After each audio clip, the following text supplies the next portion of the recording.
السلام علیکم ورحمۃ اللہ وبرکاتہ۔ الحمد للہ رب العالمین والصلاة والسلام علی اشرف الانبیاء والمرسلین نبینا محمد وعلی آلہ وصحبہ اجمعین، اما بعد۔ محترم ساتھیوں، دینی بھائیوں، مشاہدین کرام، اسلامی خواتین، آج بتاریخ 13 جولائی سن 2020 عیسوی آپ لوگوں کی خدمت میں حاضری کا موقع ملا، اللہ رب العالمین نے توفیق دی، اور انشاءاللہ ایک بہت ہی اہم درس کا ایک سلسلہ میں شروع کر رہا ہوں، اور بہت ہی اہم چیز ہے ایک مسلمان اور ایک مومن کی زندگی کے لیے، اور وہ ہے ایمان کے ارکان کی شرح اور اس کی کچھ تفصیل انشاءاللہ۔ جیسا کہ آپ جانتے ہیں کہ ایمان کے جو ارکان ہیں، ہمیں یہ چیز پڑھائی جاتی ہے، بچپن سے ہی بتایا جاتا ہے، سکھایا جاتا ہے کہ اسلام کے ارکان کیا ہیں، ایمان کے ارکان کیا ہیں، اور اس سلسلے میں ایک مشہور اور معروف حدیث بھی ہے جو حدیث جبریل کے نام سے مشہور ہے، جس میں ایمان کے ارکان، اسلام کے ارکان، اسی طرح سے احسان کی حقیقت اور قیامت کے کچھ علامات اس میں کا ذکر ہوا ہے۔ تو ارکان ایمان تو ہمیں بتا دیا جاتا ہے، اور بہت سے لوگوں کو یاد بھی ہے، اور بہت سے ایسے ہمارے بھائی ہیں جن کو یاد بھی نہیں ہوتا ہے کہ اسلام کے ارکان کتنے ہیں، ایمان کے ارکان کتنے ہیں۔ تو اگر ہمیں ایمان کے ارکان کو بتا بھی دیا جاتا ہے، لیکن اس کی تفصیل جو ہے یہ نہیں سکھائی جاتی، اسے نہیں بتایا جاتا، اور جو کہ بہت ضروری ہے میرے دوستو، بہت ہی اہم ہے، جس کا سیکھنا اور اس کی تفصیل کو سمجھنا۔ اس لیے انشاءاللہ العزیز جو ہے میں ایمان کے ارکان کی شرح، یا سمجھیے کہ اس کی کچھ تفصیل میں ذکر کروں گا، اور آج اس سلسلے کا جو ہے میرا یہ پہلا درس ہے، ایمان کے ارکان کی تفصیل کے تعلق سے اور اس کی شرح کے تعلق سے۔ سب سے پہلے میں بتا دوں جو ہے کہ ایمان کی اہمیت کیا ہے، پھر اس کے بعد اس کا مفہوم اور اس طرح سے بہت ساری چیزیں اس میں آئیں گی۔ ایمان کی میرے دوستو بڑی اہمیت ہے، اور اس سلسلے میں ہم قرآن کی ایک دو آیتیں جو ہے پیش کرنا چاہتے ہیں۔ اللہ رب العالمین نے فرمایا سورہ نحل میں آیت نمبر 97، اعوذ باللہ من الشیطان الرجیم، من عمل صالحا من ذکر او انثی وهو مؤمن فلنحیینہ حیاتا طیبہ وَلَنَجْزِيَنَّهُمْ أَجْرَهُمْ بِأَحْسَنِ مَا كَانُوا يَعْمَلُونَ۔ جو شخص نیک عمل کرے، مرد ہو یا عورت، بشرطے کہ ایمان والا ہو، تو اسے ہم یقیناً بہت ہی اچھی زندگی عطا کریں گے، اور ان کے نیک اعمال کا بہترین بدلہ بھی انہیں ضرور دیں گے۔ دوسری جگہ اللہ نے ارشاد فرمایا سورہ رعد میں آیت نمبر 29، الذین آمنوا وعملوا الصالحات طوبی لہم وحسن مآب۔ جو لوگ ایمان لائے اور انہوں نے نیک عمل کیے، ان کے لیے خوشحالی بھی ہے اور عمدہ ٹھکانہ بھی ہے۔ یہاں اگر آپ دیکھیں گے تو پہلی آیت میں اللہ رب العالمین نے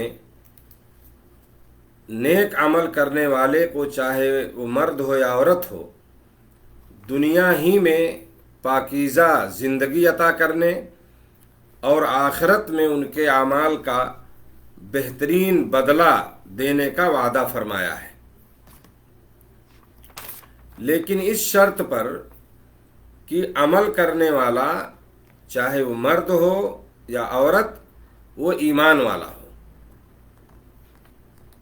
تو اس سے ہمیں کیا پتہ چلتا ہے، اس سے ہمیں کیا سمجھ میں آتا ہے نا؟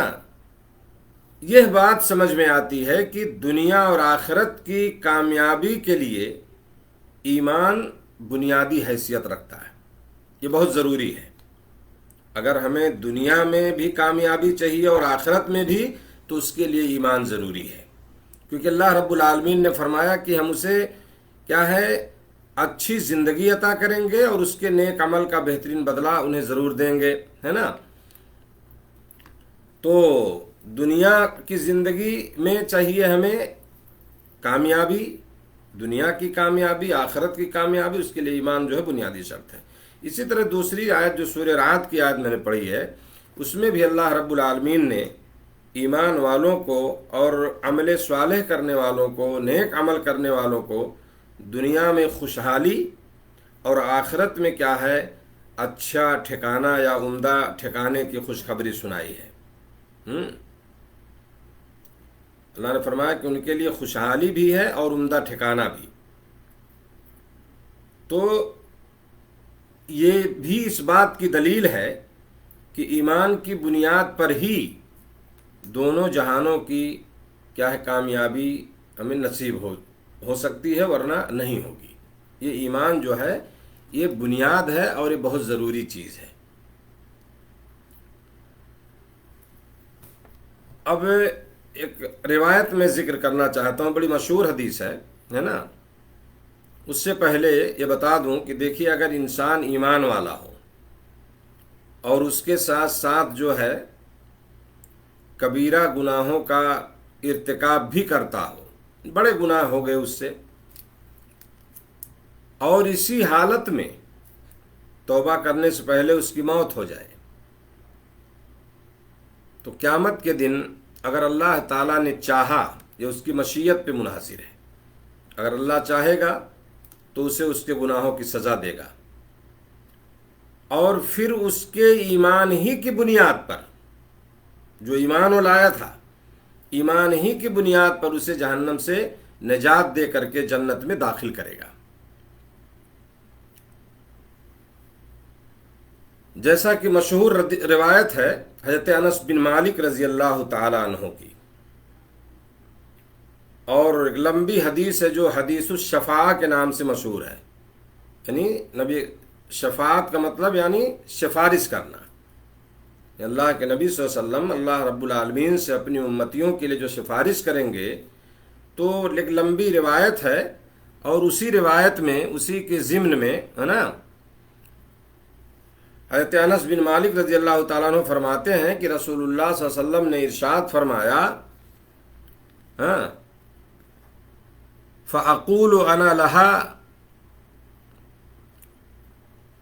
فَأَنْطَلِقُ فَأَسْتَأْذِنُ عَلَى رَبِّي فَيُؤْذَنُ لِي فَأَقُومُ بَيْنَ يَدَيْهِ فَأَحْمَدُهُ بِمَحَامِدِهِ لَا أَقْدِرُ عَلَيْهِ الْآنَ۔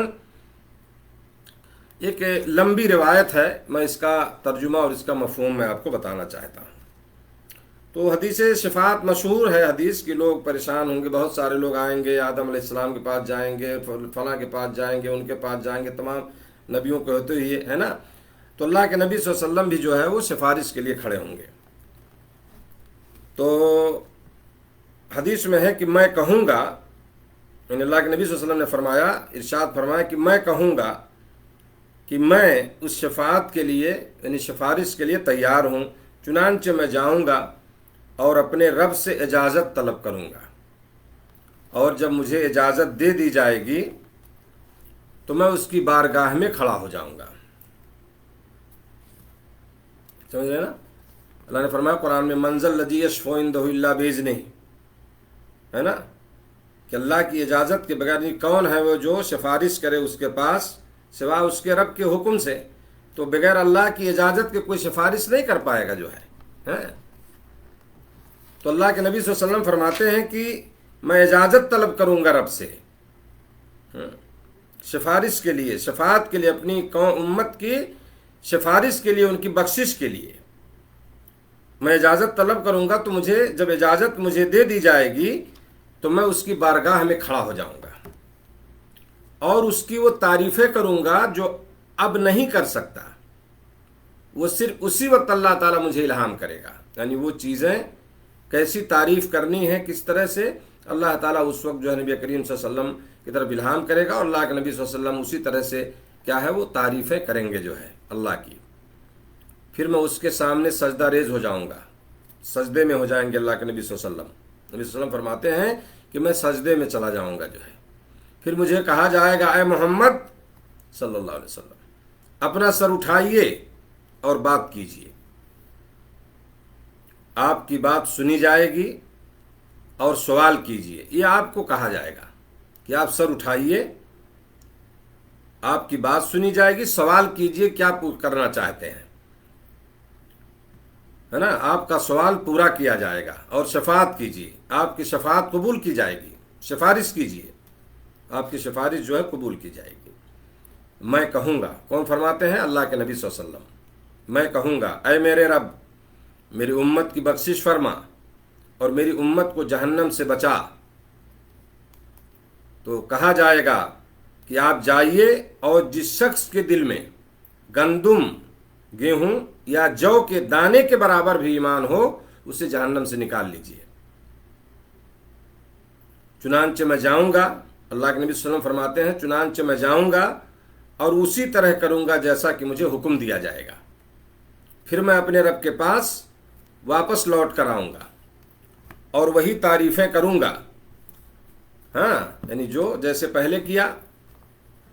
پھر عرض کروں گا اور اس کے بعد جو ہے سجدہ ریز ہو جاؤں گا، یعنی سجدے میں چلا جاؤں گا.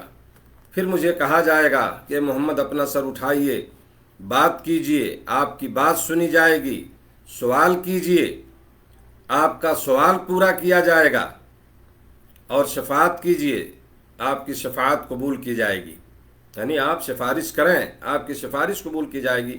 تو میں کہوں گا اے میرے رب، میری امت کی بخشش فرما اور میری امت کو جہنم سے بچا. سمجھ گئے؟ یہ اللہ کے نبی صلی اللہ علیہ وسلم میرے دوستوں کتنے رحیم ہیں اپنی امت کے لیے، کتنے مہربان اور کتنی شفقت آپ کے دل میں ہوگی اپنی امتیوں کے لیے. تو کہیں گے کہ اللہ میری امت کو جہنم سے بچا. تو کہا جائے گا کہ آپ جائیے اور جس شخص کے دل میں ایک رائی کے دانے کے برابر ایمان ہو اسے جہنم سے نکال لیجیے. چنانچہ میں جاؤں گا اور اسی طرح کروں گا جیسا کہ مجھے حکم دیا جائے گا.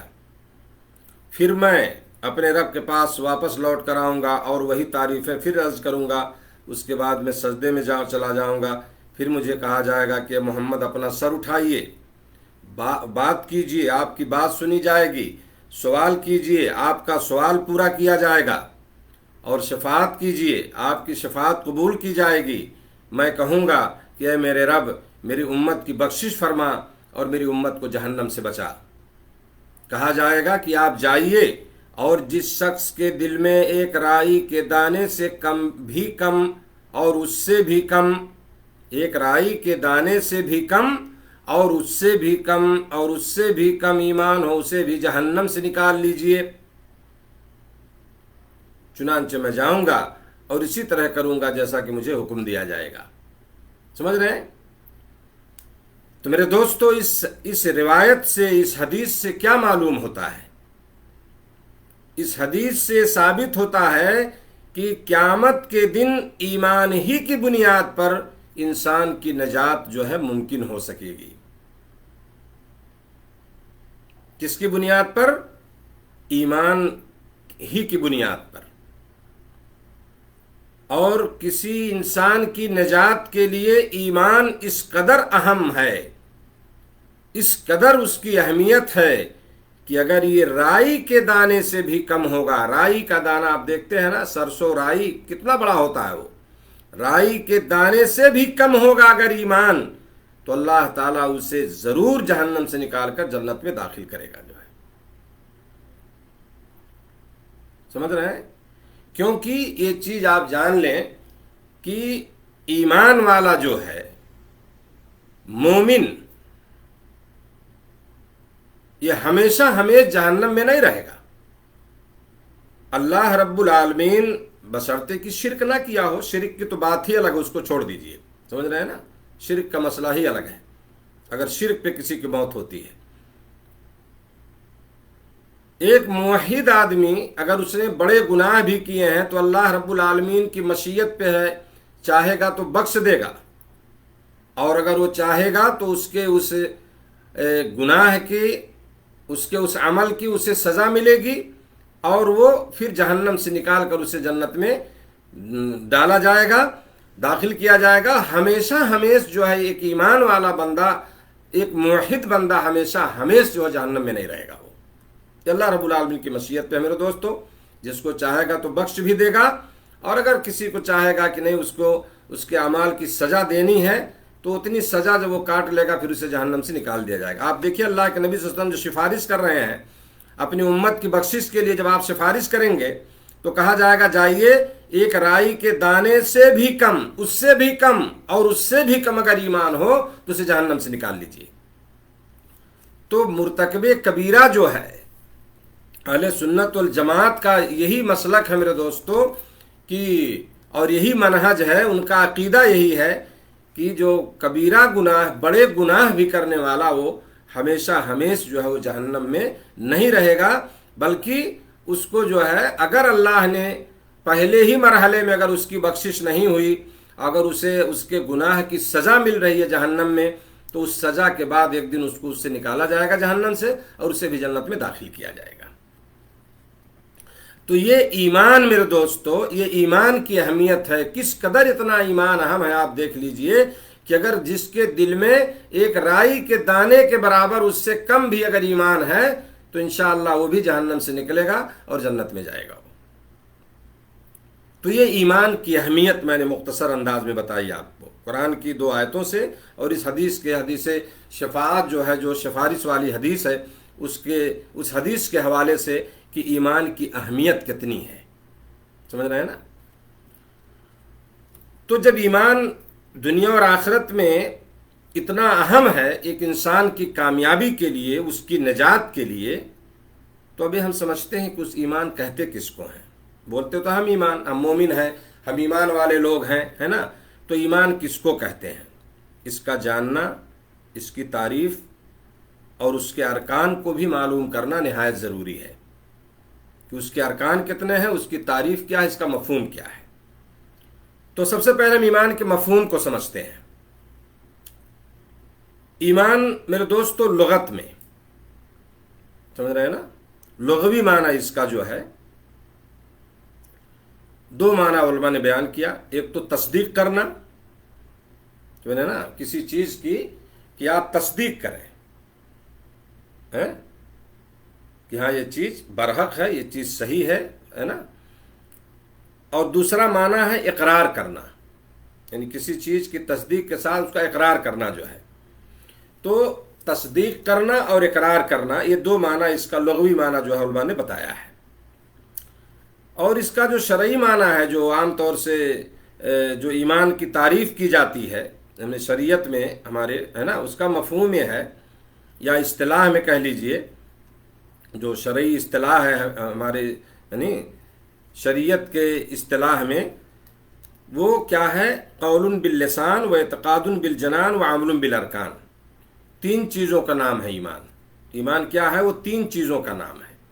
نمبر 1 زبان کا اقرار، نمبر 2 دل کی تصدیق، اور اعضاء کا عمل، جو اعضائے جوارح ہیں، آپ کے بدن کے جو پارٹس ہیں، ان کا عمل کرنا، سمجھ رہے ہیں نا۔ تو زبان سے اقرار کرنا اور دل سے اس تصدیق کرنا جو ہے مکمل طور سے، آپ کے دل میں اس کے بارے میں کوئی شبہ نہیں ہو، آپ زبان سے جو اقرار کر رہے ہیں تو اس کی تصدیق دل سے ہونی چاہیے۔ تو زبان کا اقرار، دل کی تصدیق اور اعضائے جوارح جو ہیں آپ کے، اس کا عمل، سمجھ رہے ہیں نا۔ تو جتنے ارکان ہیں ایمان کے، آئے گا اب انشاءاللہ آگے اس کا بیان، تو تمام ارکان کا اقرار کرنا کس سے؟ اپنی زبان سے، اور دل سے ان کی تصدیق کرنا۔ مثال کے طور پر اللہ کی ربوبیت، اس کی الوہیت، اس کے اسماء صفات میں اس کی وحدانیت کا زبان سے اقرار کرنا، اور دل میں یہ عقیدہ رکھنا کہ وہ اکیلا ہی ساری کائنات کا خالق و مالک اور عبادت کے لائق ہے، اس کا کوئی شریک نہیں۔ اسی طرح وہ اپنے اسماء اور صفات میں بھی یکتا ہے اور منفرد ہے، اکیلا ہے۔ سمجھ رہے ہیں؟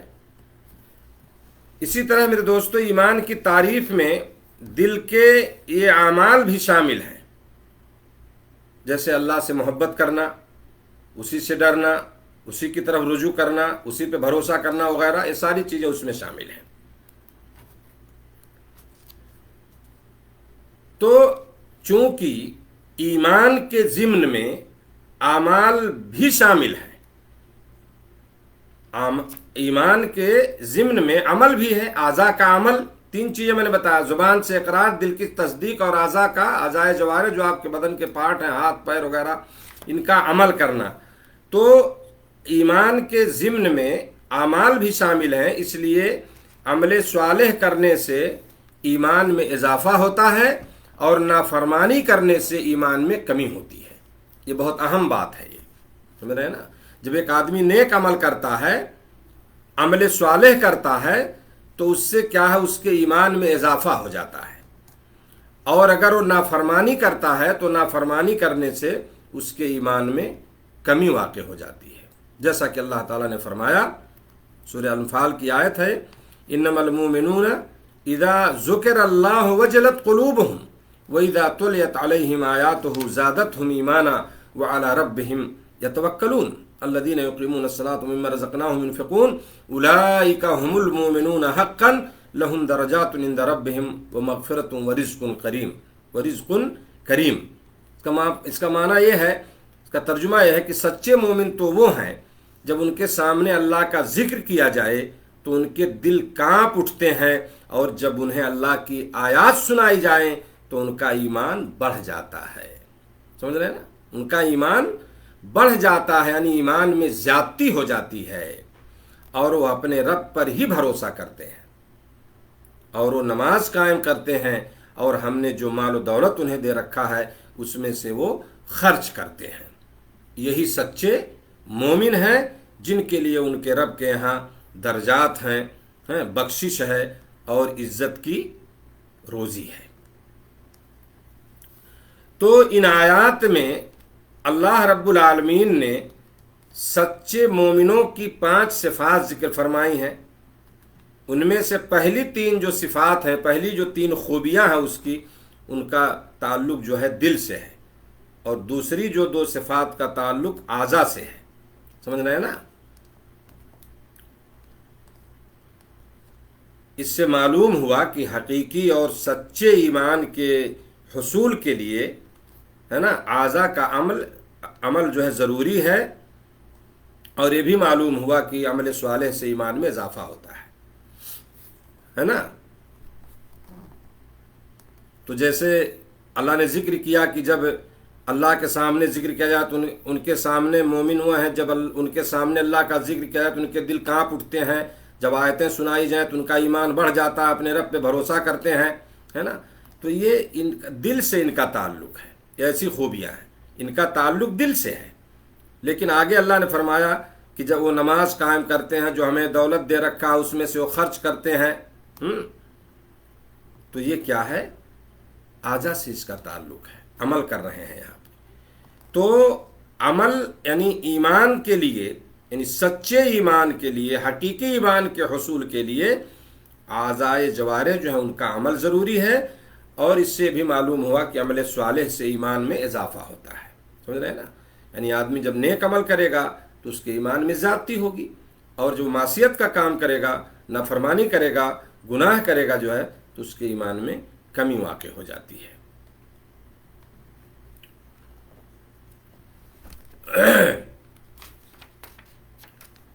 تو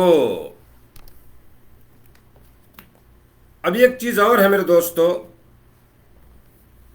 کہ ایمان اور عمل، سمجھ رہے ہیں نا؟ تو میں چاہتا ہوں تھوڑی سی بات اس پر بھی ہو جائے۔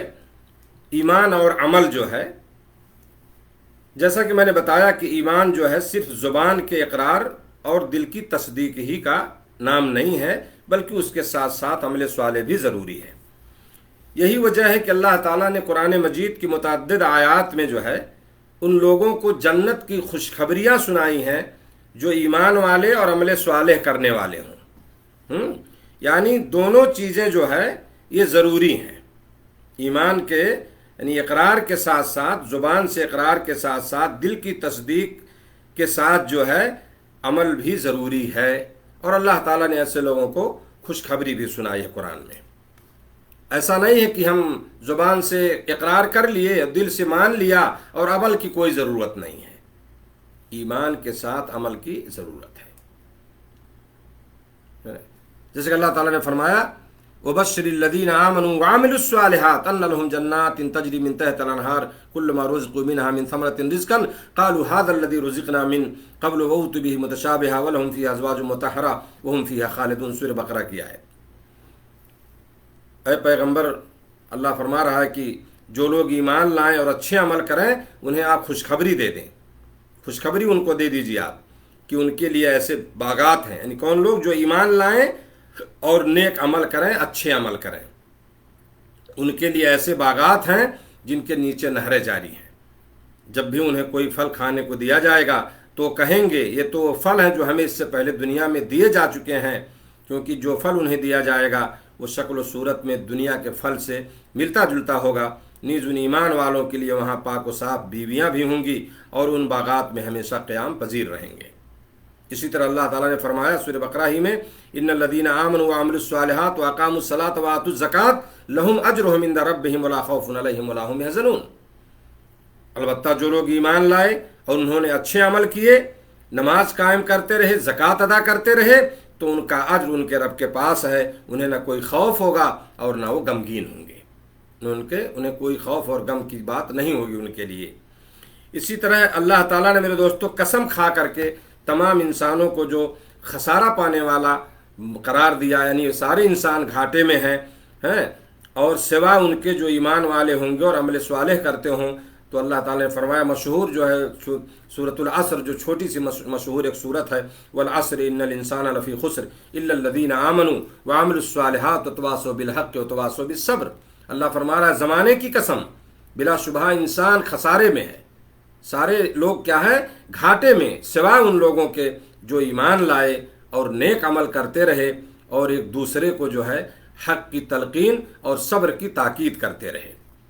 تو اللہ تعالیٰ نے یہاں قسم کھا کے بتایا کہ سارے لوگ گھاٹے میں سوائے کن لوگوں کے، الا الذین آمنوا وعملوا الصالحات، جو ایمان لائے نیک عمل کیے۔ تو میرے دوستو ایمان کے ساتھ ساتھ جو ہے عمل ضروری ہے، صرف ایمان جو ہے یہ کافی نہیں ہے کہ آپ ایمان لے آئے اور آپ کو عمل نہیں کرنا ہے، اب آپ بیٹھیے چپ چاپ اور جنت آپ کو مل جائے گی، نہیں۔ ایمان کے ساتھ آپ دیکھیں گے قرآن مجید میں اکثر آیتوں میں جہاں ایمان کا ذکر آپ پائیں گے تو اللہ تعالیٰ نے جو ہے جہاں مومنوں کے ثواب اور ان کی خوشخبریاں دی ہیں تو وہاں عمل صالح کا ذکر ہوا ہے، سمجھ رہے ہیں نا۔ تو بہت ساری آیتیں ایسی ہیں قرآن میں جہاں پہ اللہ تعالیٰ نے جو ہے ایسے لوگوں کو جو ایمان والے ہیں اور جنہوں نے نیک عمل کیے ہیں تو اس کا ذکر کیا ہے ساتھ ساتھ، اور انہیں کچھ خوشخبری سنائی ہے۔ تو اس صورت میں بھی اللہ تعالیٰ نے قسم کھا کے کہا کہ سارے لوگ گھاٹے میں سوائے کن لوگوں کے، جو ایمان اور عمل صالح والے لوگ ہیں، جو ایمان کے ساتھ ساتھ نیک عمل کر رہے ہیں، گویا کہ وہ لوگ گھاٹے میں نہیں رہیں گے۔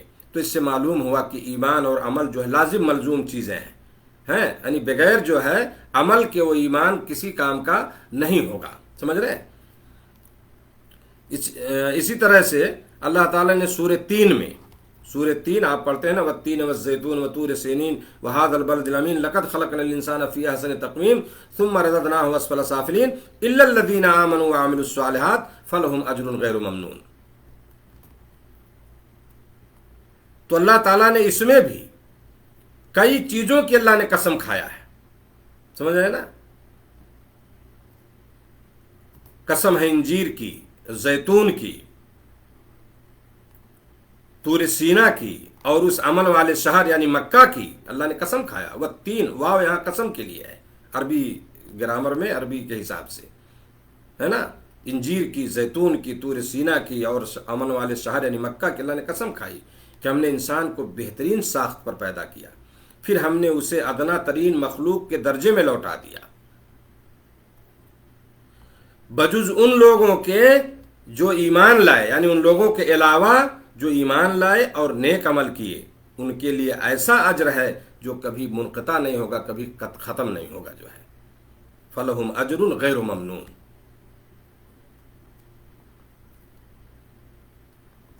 تو تمام انسان کو یہاں، یعنی انسان اشرف المخلوقات ہونے کے باوجود اللہ نے کیا کہا اس میں، کہ ادنا ترین مخلوق کے درجے میں قائم کیا، سوائے ان لوگوں کے جو ایمان والے اور عمل صالح کرنے والے ہوں، ان کو اس سے مستثنیٰ کر دیا ہے۔ ثم رددناہ اسفل سافلین، اللہ نے فرمایا کہ پھر ہم نے اس کو، انسان کو کیا ہے، ادنا ترین مخلوق کے درجے میں لوٹا دیا۔ لیکن ادنا ترین مخلوق سے کن کو الگ کیا گیا؟ ان لوگوں کو جو ایمان لائے اور نیک عمل کیے، اور ان کا اجر بھی بتایا کہ ان کا اجر کبھی منقطع نہیں ہوگا، کبھی کٹے گا نہیں، کبھی ختم نہیں ہوگا۔ تو ان تمام میرے دوستو آیات کریمہ سے جو ہے ثابت ہوا کہ زبان کے اقرار اور دل کی تصدیق کے ساتھ ساتھ اعضاء، جو آپ کے اعضاء جوارح ہیں، اعضاء کے اعمال بھی یہ ایمان میں شامل ہیں۔ سمجھ رہے ہیں؟ تو یہ باتیں تھیں آج کے اس درس میں۔ وقت میرا ختم ہوا، انشاءاللہ جو ہے مختصر ہی وقت میں جو ہے میں ان کو، آپ لوگوں کا زیادہ وقت نہیں لوں گا، تو کل انشاءاللہ میں اور باقی چیزیں جو ہے اس کے تعلق سے، عمل کے تعلق سے جو ہے میں بتاؤں گا کہ کن چیزوں پر عمل ضروری ہے اور کون سی چیزیں اعمال میں داخل ہیں، ہے نا۔ تو آج جو ہے انہی باتوں پہ میں اکتفا کرتا ہوں۔ آج میں نے ایمان کی اہمیت بتائی، ایمان کا مفہوم بتایا، اور تیسری چیز جو میں نے بتائی کہ ایمان اور عمل جو ہے یہ دونوں ضروری ہیں، یعنی ایمان کے ساتھ ساتھ عمل ضروری ہے۔ بغیر عمل کے ایمان جو ہے آپ کا کوئی فائدہ دینے والا نہیں ہے، کیونکہ ایمان کی تعریف ہی میں بتایا گیا کہ زبان سے اقرار، دل کی تصدیق اور اعضاء کا عمل جو ہے۔ تو عمل کو ہم ایمان سے الگ نہیں کر سکتے، ایمان کے ساتھ ساتھ عمل صالح ضروری ہے، اور جب عمل صالح ہوگا تو ہی ایمان آپ کو انشاءاللہ فائدہ دے گا۔ دنیا میں بھی آپ کے لیے خوشخبری ہے، اچھی زندگی ملے گی، اور آخرت میں بھی اس کا آپ کو بہترین بدلہ ملے گا۔ اللہ رب العالمین سے دعا ہے کہ اللہ تعالی ہم تمام لوگوں کو ان باتوں پر عمل کی توفیق دے، اور ایمان کے مفہوم کو، اس کے تقاضے کو اللہ ہمیں سمجھنے کی توفیق عطا فرمائے، اور اسی کے مطابق جو ہے عمل کرنے کی اور زندگی گزارنے کی توفیق عطا فرمائے۔ کیونکہ میرے دوستو یہ بڑی اہم چیز ہے، بہت اہم موضوع ہے یہ، اور اس کو سمجھنا بہت ضروری ہے۔ تو انشاءاللہ العزیز جو ہے میں اسی طرح سے ہم جو ہے ایک ایک اس کے جو ارکان ہیں، ہے نا، جو 6 ارکان اس کے ہیں، میں ایک ایک رکن پہ تھوڑی سی تفصیلی بحث ہوگی، اور انشاءاللہ تاکہ وہ بات جو ہے واضح ہو جائے، اور آپ ایمان کے ارکان کو جو ہے اس کے مفہوم کو اچھی طرح سے اس کو آپ سمجھ لیں۔ اللہ ہم سب کو اس کی توفیق دے، رب العالمین مجھے کہنے کی توفیق کے ساتھ ساتھ عمل کی بھی توفیق دے آپ سارے لوگوں کو، اور اللہ رب العالمین جو ہے ہمارے ایمان کو مضبوط بنائے، اور ہمیں کیا ہے ایمان کے تقاضوں کے مطابق جو ہے اس کے ساتھ ساتھ عمل کی توفیق بھی عطا فرمائے، اور اللہ تعالی ہمیں زیادہ سے زیادہ جو ہے نیک اعمال کی توفیق دے۔ اللہ ہمیں گناہوں سے بچائے، رب العالمین ہمیں ہر قسم کی بیماریوں سے، ہر قسم کی وبا سے، ہر قسم کی پریشانیوں سے اللہ ہم سب کو محفوظ رکھے، ہم سب کی حفاظت فرمائے، اور جو لوگ بیمار ہیں، جو مریض ہیں، یا جو اس وبا کے شکار ہیں، اللہ تعالیٰ جو ہے ان سب کو جو ہے شفاء کامل وعاجل عطا فرمائے۔ وجزاکم اللہ خیراً، والسلام علیکم ورحمۃ اللہ وبرکاتہ۔